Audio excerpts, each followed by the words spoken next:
welcome everybody to this student tech webinar on supporting student tech teams. I'm Dylan Porter. I'm here with my compatriot Matthew, and we're going to be going over some different ideas that we've worked with, things that we've seen at other school sites that might help you at your school site, and also some ideas we haven't seen yet, and some things that are kind of outside the box.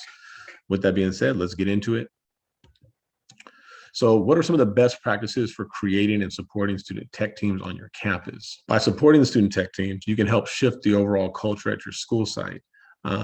As you know, right now, morale is really low with a lot of our students. And this is a way, hopefully a way in which we can get students excited about what's happening on campus, giving them some things that are outside of the normal, ELA box or the mathematics box, and giving them something to do that really aligns with their interests. Part of the reason that we want to focus on this is that we feel like the student tech leads sometimes get pushed aside for parent workshops and for professional learning. When we looked at our summary of our data on our implementation data, we noticed that the student tech component of our data scored low, one of our lowest scores. You can see it right here, 1.8. It's tied with coaching and mentoring, which is another focus of ours this year. But we really want to increase this implementation score. And so we figured it would make a lot of sense for us to look at some strategies that would help get people excited about what's going on with student tech.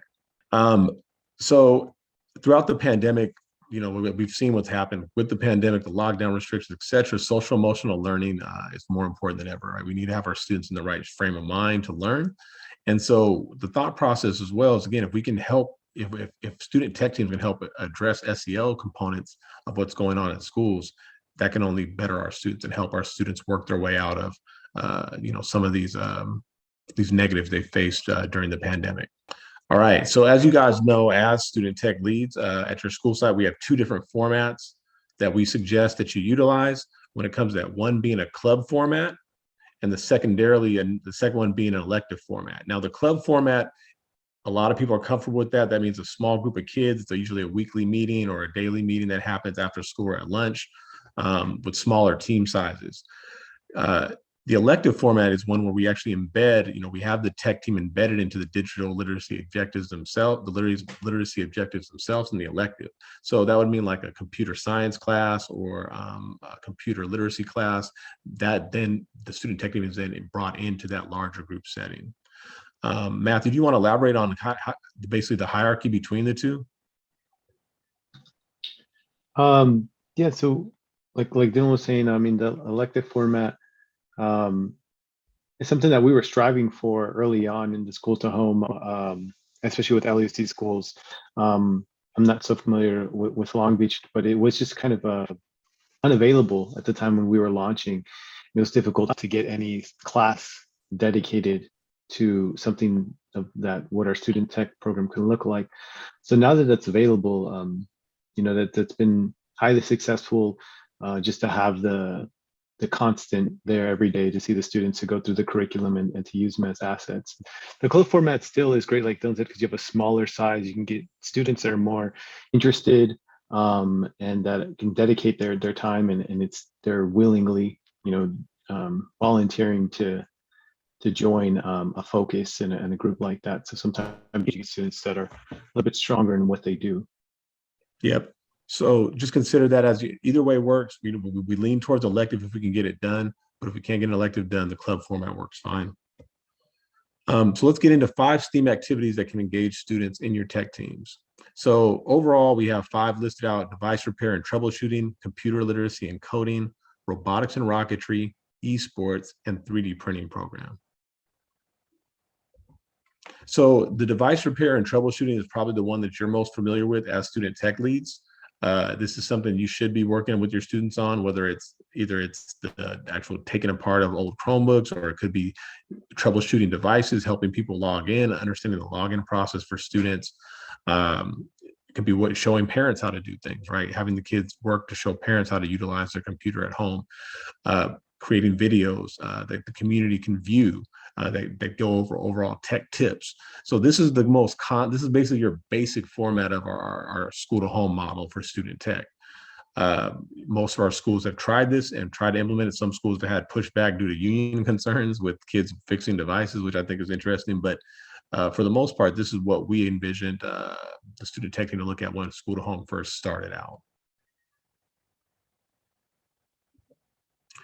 Secondarily, as we've expanded the student tech program, we added the coding component, which you noticed over the past couple of years, especially during the pandemic when we didn't have kids on site.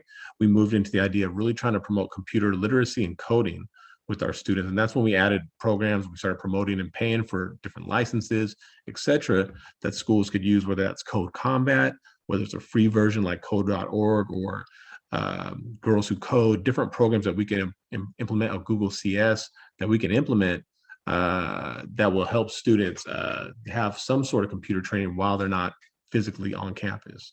And that's expanded into something we definitely want to keep. Has anyone out here who's on the call right now done any coding or computer literacy this year that they can speak on, or how that went? I can speak on that. Oh, thanks, Ms. Bolden. This year, so far I have taught digital literacy to all of my classes. Also, I've taught coding, and right now we're in robotics. So one wow. semester is coding and the next semester is robotics. And right now we're working with VexIQ robotics program. So that's going along very well. I was fortunate enough to have that those kits for the students, and plus I have some other kits that we will be working on as well. And Ms. also Bolden, the three, sorry to interrupt, but what was the name of that? It was VexIQ, you said? VexIQ. Yeah, VexIQ, we're got it. using that one. And I also have Tetrix that I plan on implementing maybe next year or whenever. Or in my I do have a computer club on Wednesdays. Oh wow, so you're doubled up. I kind of just let them, kind of explore different things in the club. Also, we have a 3D printing program that we're planning on implementing. Mr. Soto has taken the lead and initiative and started playing around with the machine, and he's printed out some really cool things so far. So we are going to try to figure out how that's going to look for us as well. Oh, that's So awesome. We're gonna. You're doing everything then. You're doing almost everything that we're going to present to you. So we'll be coming back to you, Ms. Bolden, for some more tips on that. And the VexIQ, I haven't heard of that. So I'd like to, if you can drop it in the chat, or if anyone else wants to comment on it in the chat, please do so, because that sounds like a fun program. It is. So yeah, right. I'll try to drop it in the chat. I'm driving right now. Oh no, don't worry. We can Matthew can drop it in the chat. He's able to just find it real quick and cut and paste that into the chat. Okay. That'd be great. All right. Okay, so that gets us into robotics and rocketry, right? And robotics and rocketry are we've done some work there at some of our schools already. At Orchard Academy, we have the Robo Gators over there who made a fighting robot, so to speak.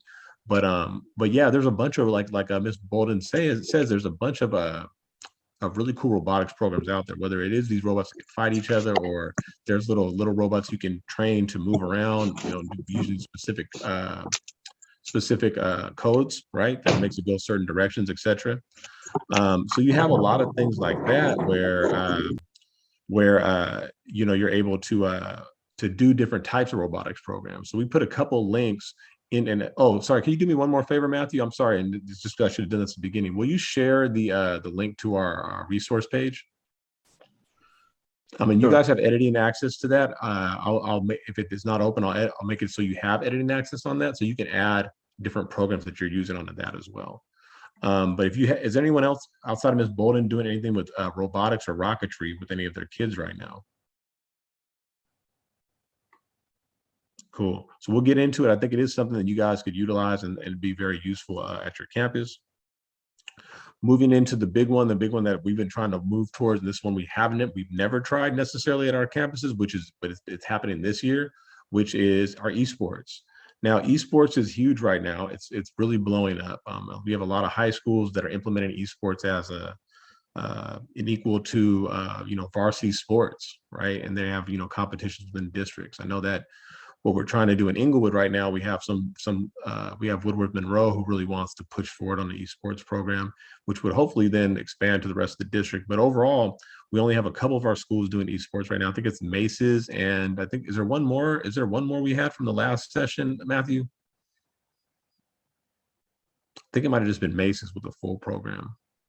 Was it Muir? No. I can't remember off the top of my head, but yeah, there was one at the school. Yeah, so the esports can really get kids excited for doing a club or doing an elective that's based around it. And there are standards that can be associated with that we can get into. But overall, the esports program could be something that can really get kids engaged. Is there anyone on here who has any experience with esports, who has seen a program at another school, perhaps, or a colleague that has tried to do it?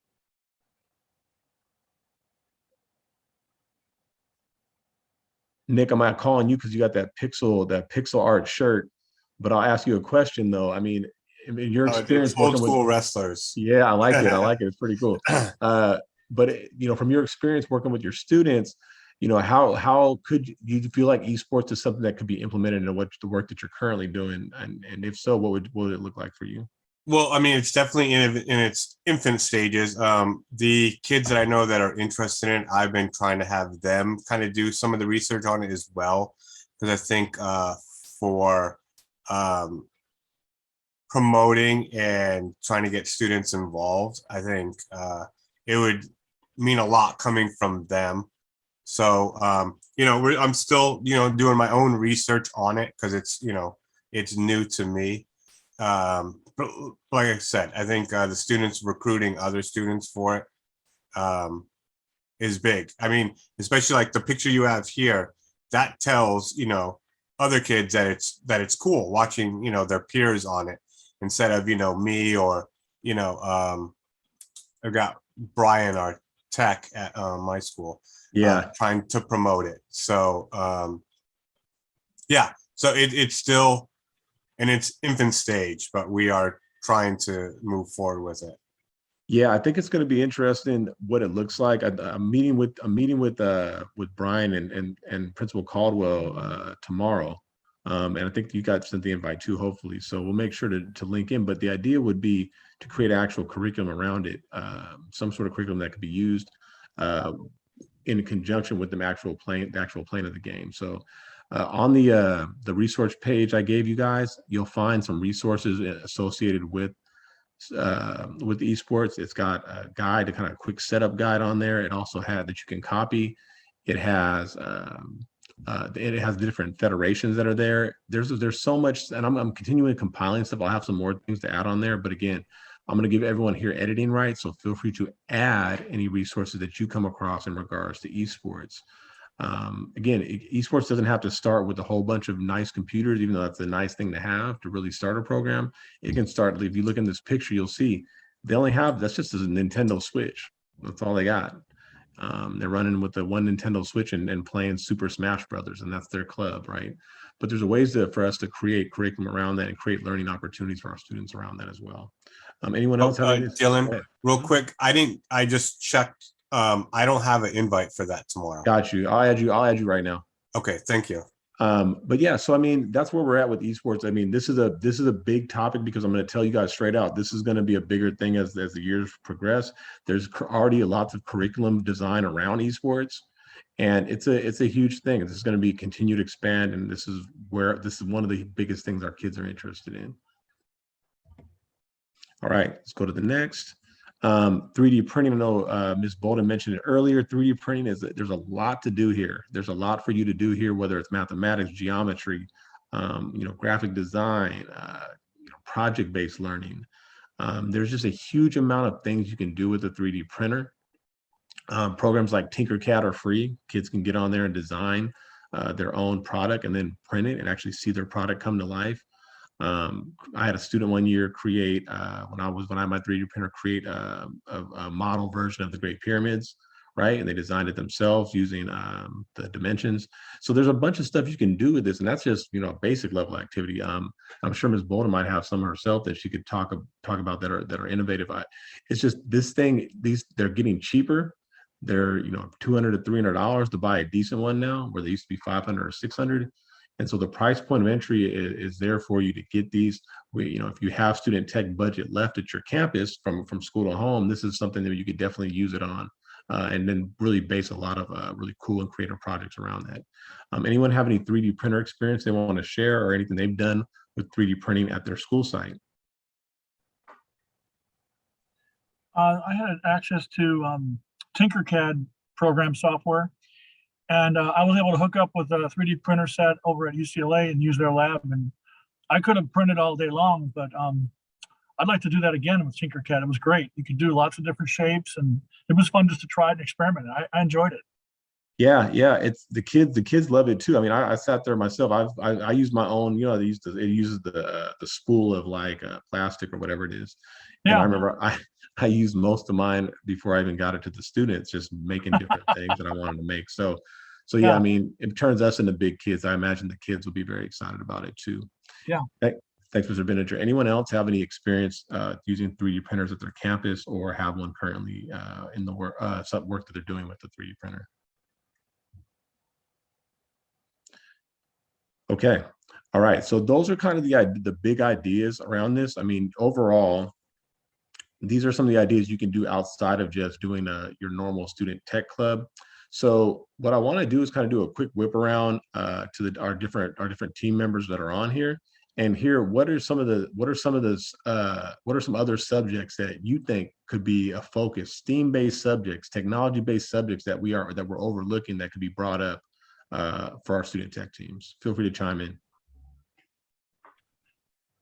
There's the Science Olympiad. Science Olympiad? Yeah, it's national, and it's also SoCal based. It's competition, virtual competition in almost every area of science. And you start out with a team of 10 kids, and you can have them in groups of 2. You can add more teams as you go. And the competition ends virtually in May 7th is the competition. So right now they just had a kickoff meeting, and I got some information on it, and I thought it might be a way to get kids excited about any branch of science at all that they might want to pursue. And I think it's worth a shot. That's awesome. Matthew, can you throw that one in the notes for us too? I don't know if you're able to do it. If not, Mr. Benninger, if you have access to the notes, feel free to add that. Yeah, as well. yeah, Science Olympiad. All right, thank you, Mr. Benninger. Anyone else have any other tech-based ideas that we could implement with our student tech teams?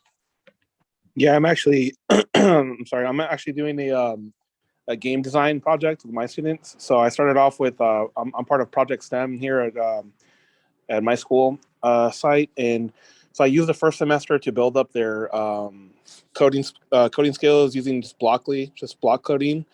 And then once I felt confident enough that their skills were they were efficient enough in their coding skills to enter this competition, we went ahead and transitioned to that. So right now it starts off as a pseudo coding design process. So they write out. So there's a lot of ELA. Awesome. So a lot of ELA aspects of it. Okay. Yeah, and so they're writing out their all the parts of the game. So the goals, the core mechanics, the components, the rules, and they're putting that all together. And they come up with 3 different ideas. They pitch the idea to me, and then I tell them to move forward with one of them. And then with that one idea, they then transition to actually coding it in Scratch. And it's a national competition. It's sponsored by Games for Change and Take-Two Interactive. Take-Two's involved. Wow. Yeah. So that it sounds like you're aware of them. So yeah, the kids were really excited to hear about that because they're familiar with them as well. Grand Theft Auto. So yeah, sure that's the first thing they said. They're like, "Oh my God, GTA!" Or the sports fans, NBA 2K.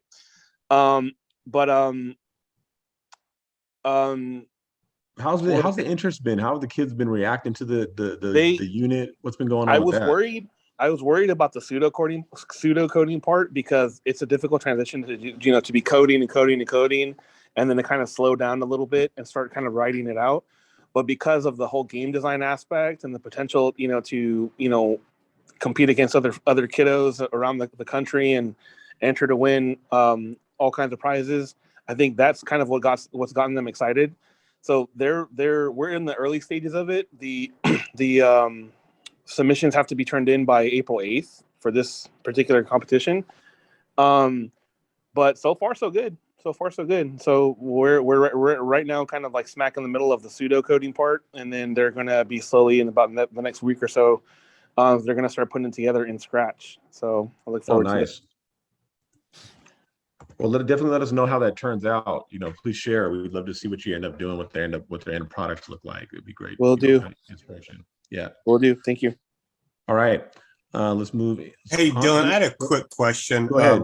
I was messing around with the playvs.com for the esports, and I was making my account, and it looks like for faculty, it's like college or high school. Oh, and really? I clicked on the section for youth, but I don't see it for middle school. Is that something we can still compete in, even though we're not a high school? You said it was for which program? For the which one? For the playvs.com. It's in the chat that Matthew put. Oh, Yeah, got so it. that one, they don't have it as grade level, but from what I see, it's from 13 to 18 years old. So Okay. Well, when I'm putting my info as a teacher, it asks me if I'm faculty at a high school or college. Got it. Yeah, I would.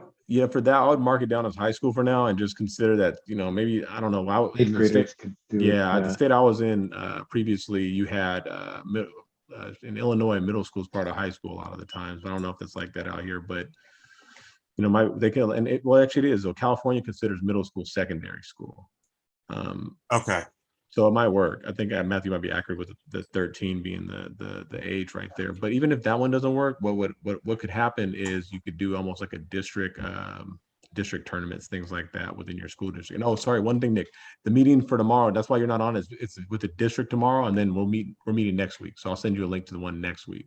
Okay, and Brian had the same thing. He didn't get it. Yeah, Brian, same thing. It'll be district tomorrow. Sorry, that's my bad. District tomorrow. Then after that, yeah.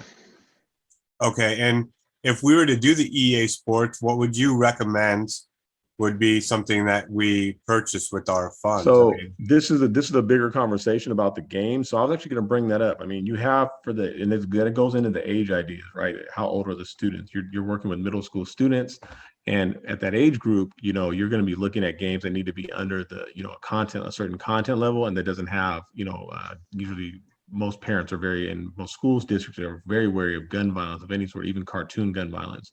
Yeah. So games like Rocket League, games like maybe like League of Legends or Dota 2 might kind of fall within that, where it's cartoonish enough that it's okay. But like Fortnite, which the kids love. But we should start with the consoles to start, right?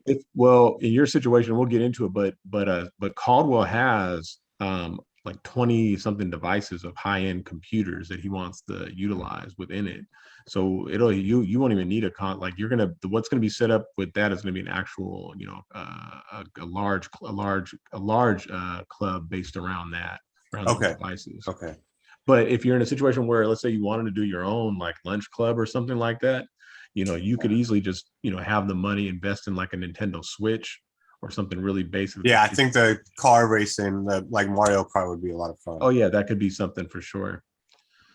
Okay. Yeah, even all sports too. So it could be Madden. Oh yeah, Madden. Yeah, that would be fun.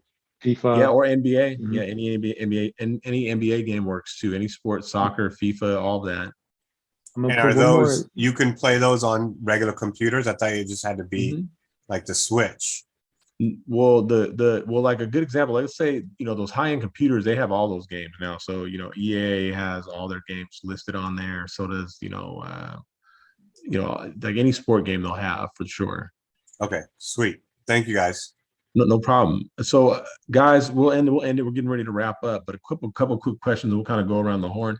Is there anything that you guys are going to try on your campus? Any new activities, anything from this presentation you want to give a shot to before the year is over, before this school year ends?